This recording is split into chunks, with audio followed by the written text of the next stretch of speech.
welcome back to another video. My name is Aaron and I help people expand their consciousness. Now in this video, I'll be sharing with you 3 powerful techniques for changing your self-image and then actually maintaining it.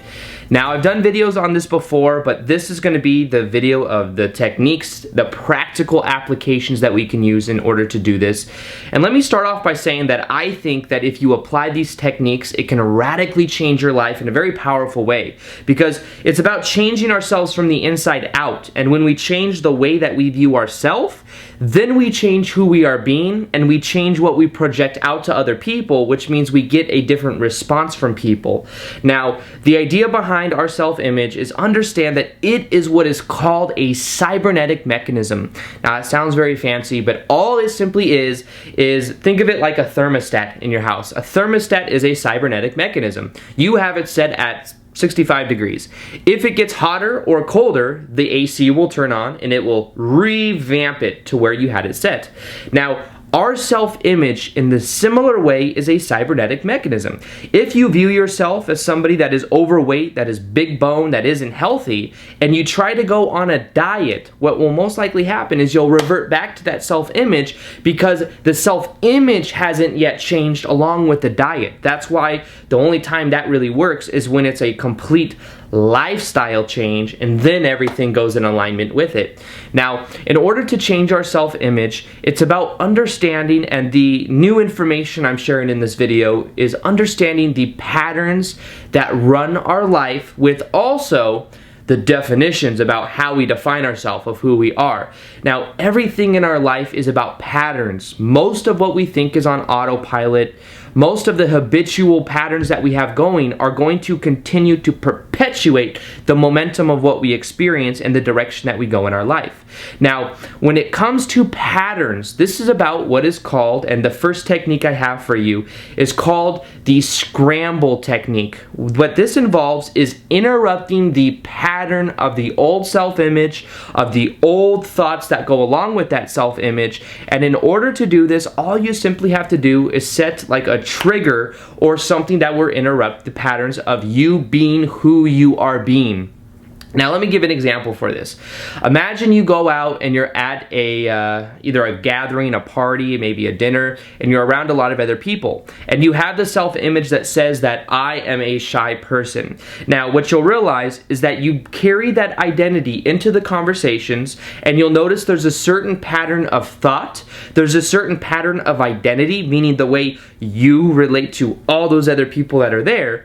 And what you can begin to do is become aware of the metacognition, which means you become aware of what you're thinking. So instead of reacting, you become aware of, hey, I'm thinking that I relate to other people in this way. I'm thinking I feel uncomfortable. I'm noticing my physiology is uncomfortable as I walk around these other people, and that's how I feel with my body language. Now, as you gain that metacognition, what you can then do is simply snap yourself out of it by doing some sort of action, by changing your physiology, by doing something that just is so spontaneous and out of the norm that it wakes that autopilot mind up and makes you more aware. Now, this is going to sound very dumb, but back in the day, like 5 or 6 years, or 7 or 8, I don't know how many years ago it was, I used to watch that show called Jersey Shore with friends. Like, it was something we watched for fun. I think every Thursday night, people have a couple friends come over, we'd watch it. It was just like a habitual thing we would do. Now, in that show, one of the guys in there, I think his name is Pauly D,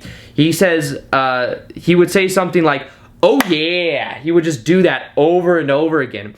And that became my trigger, because I would walk around a lot, I would do it at work. I just thought it was funny to do, but that was like my thing. I would say, "Oh yeah," all the time, and that was like something that loosened it up, made things not so serious. It was just something that was fun to do. But what I decided to do was to add that trigger, that interrupting my pattern, into this process. And that's something that I've done. So if I were to go somewhere and not feel comfortable, or to do anything that was, and it was something not the way I preferred to be, I would interrupt that pattern. I would say, "Oh yeah," and then I would insert who I prefer to be. It would wake me up out of that autopilot mind and out of that that conditioning. Now, what you can do is find your own version of that. You can use that if you want, but you can also just find some way to break up the patterns. It could be something as simple as, you know, changing your physiology, of snapping yourself out of it. You could just snap yourself out of it like that,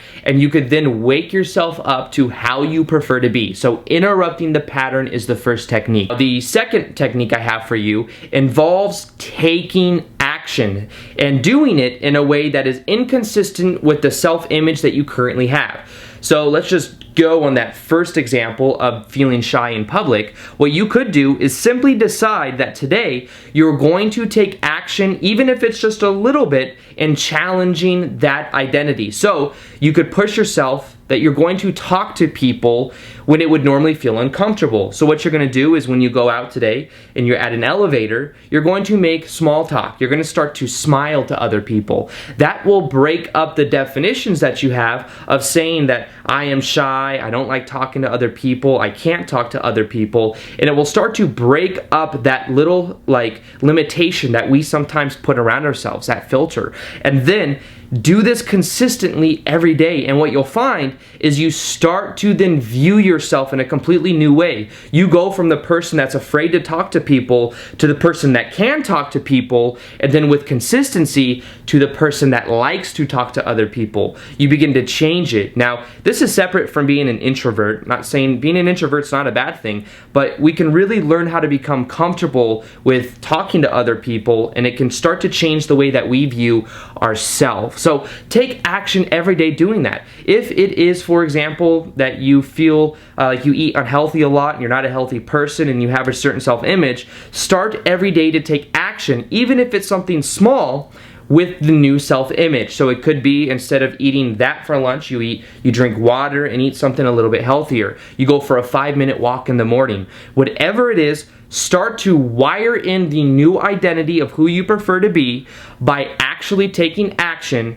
and make sure it's something that's inconsistent with the current definitions that carry in the old self-image. So you're reasserting who you prefer to be. Now, the third technique has to do, and I saved this for last because I talk about this a lot on the channel, so you may have heard it before, but it's understanding the power of mental rehearsal, and specifically right before you go to bed at night. So when you go to bed at night, you are moving from a awake state of being between alpha and beta state, and you are then going into the deeper brainwave activities of the theta state, the delta state, and you're moving on. And as you move through those different brainwave states, you're going from the more conscious one to the more unconscious one, and in the theta and the delta are where the subconscious mind is most powerfully influenced. Now, changing the self-image is very important for us to influence our subconscious mind. Now, our subconscious mind is influenced through feeling.